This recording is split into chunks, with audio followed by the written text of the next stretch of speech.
Magandang araw mga kaibigan. Ito, update sa kaganapan sa Kamara. Formal nang nag-resign si House Speaker Romualdez at nagbotohan ang mga kongresista.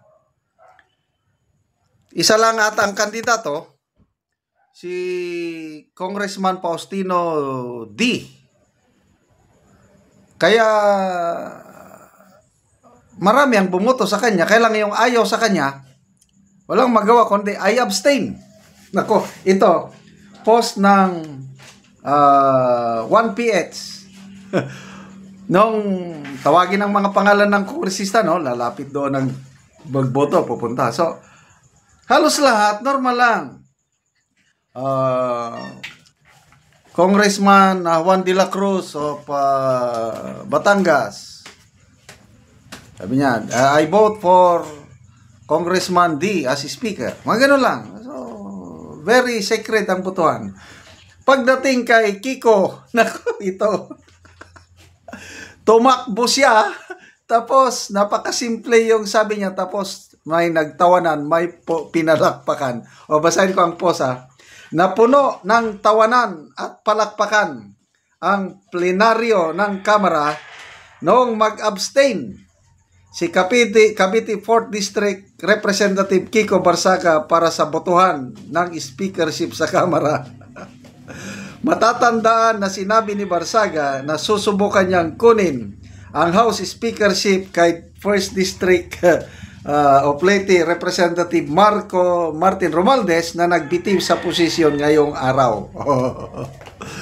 Tawanan at palakpakan. Siya lang ang kongresista na binigyan ng ganyang treatment. Okay, dan natin ha. Yan o, tumatakbo.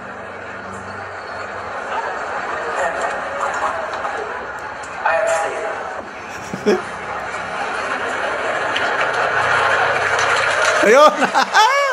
Palakpak! Sabay.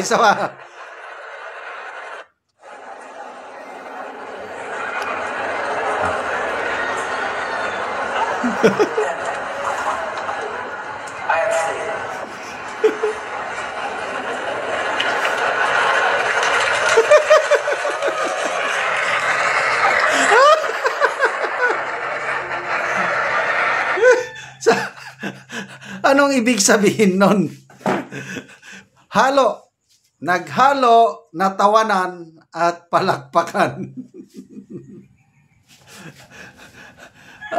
Ito. Okay, mag-comment kayo. Anong ibig sabihin nun? Bakit siya pinalakpakan? Yung iba naman tumawa. Ito, opinion ko na lang ito. Yung mga tumawa, yun mga galit sa kanya. Na wala, batang isip, ganon. Abnormal ka, humanda ka na sa ethics committee. Yun, yung mga tumawa. But yung hiyawan na palakpak, I can see a sense of paghanga. Alam ko, marami-rami rin ang matitinong kongresista, hindi naman lahat. Okay. At yung mga matitinong kongresista na-appreciate nila ang tapang ng napakabatang kongresista, rookie congressman. Siya lang ang may tapang. Sino? Ilang members ba ng House? 300 plus. Sino ang may balls? Sino ang may tapang na sinalungat diretso si Romualdez na dapat imbestigahan yan? That was a week ago. O ano ngayon? Grabe. Iyon na yung Barsaga effect kung tawagin ko. Kasi nga, ang taong bayan nagising. Lalong nag-alab yung damdamin ng taong bayan naggalit sa korupsyon na sinabayan din ng Indonesia and Nepal experience.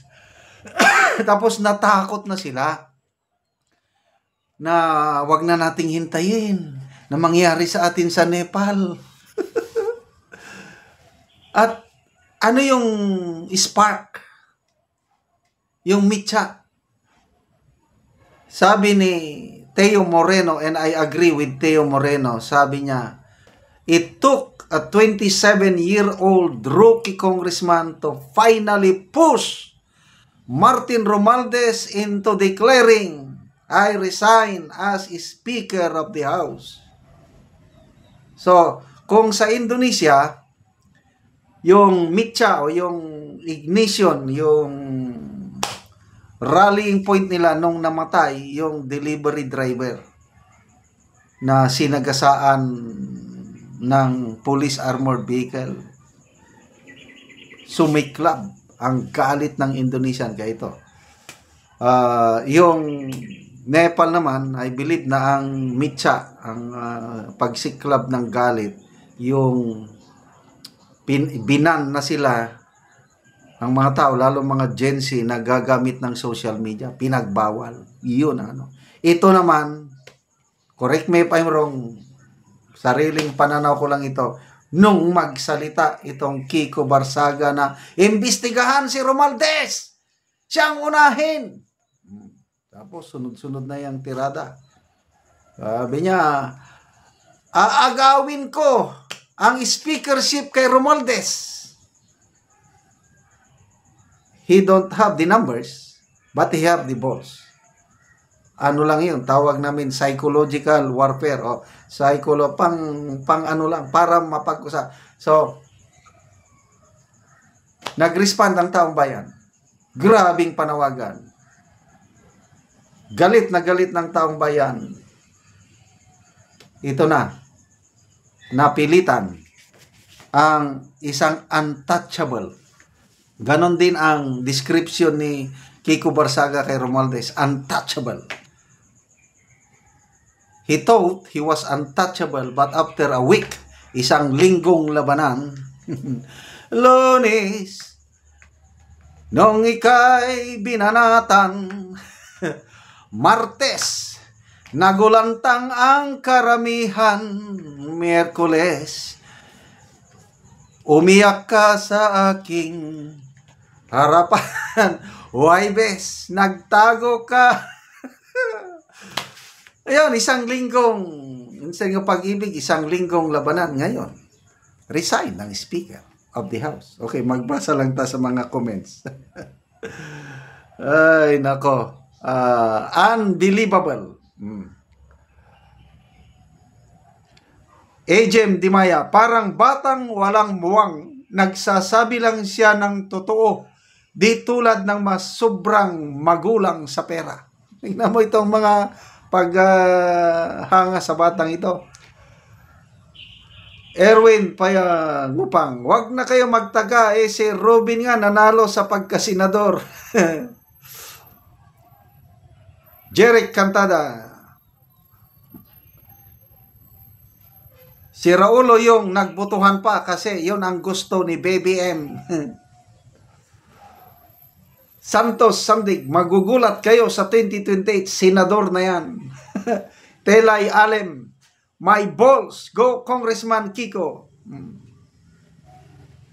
Isaiah Ray Kalubay, parang mga tanga lang sila, lahat nagbutuhan pa sila, tapos isa lang ang nagsasabi na itong kasunod na speaker.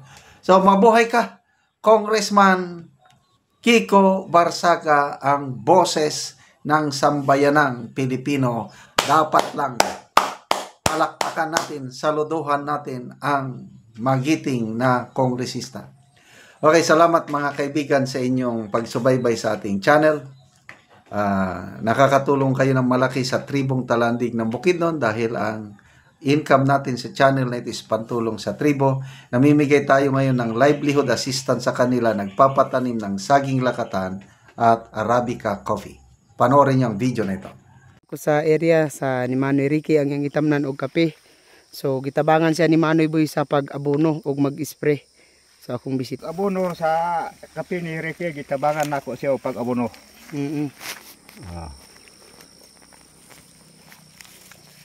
So muna ni ang itsura sa kape ni Manoy Ricky nga isa pa ka bulan karong adlaw. Tagtunga-tunga sa kutsara so duha ka bangag. Na sa ibabaw ang bangag, isa pa siya kabulan, maayo na ang tubo.